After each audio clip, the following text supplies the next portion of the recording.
So, what's up mga idol? Meron naman po tayong ipabahagi ngayong araw. Ito yung Delta Discovery Park. Yan.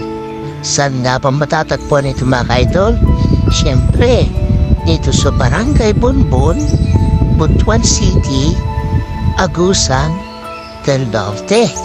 Ayan. Papansin niyo po mga idol, bundok na bundok talaga itong nakatagong spring. Ayan. Saka meron pang padilasan dito mga idol. Alam niyo kung bakit dito mga idol? Napakalamig talaga ng tubig. Kumbaga, nature talaga yung tubig mga idol.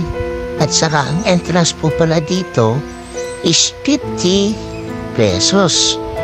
Ayan, tamang-tama po ito mga idol sa mga magbabarkada kasi sobrang tahimik talaga dito na spring. Ayan. So ano pang inaantay natin mga idol? Tara na at mag-relax tayo dito sa sobrang lamig ng tubig. Ayan.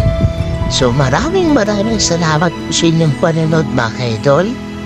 Ayan, panoorin niyo po ito mga idol hanggang matapos itong video ko na to.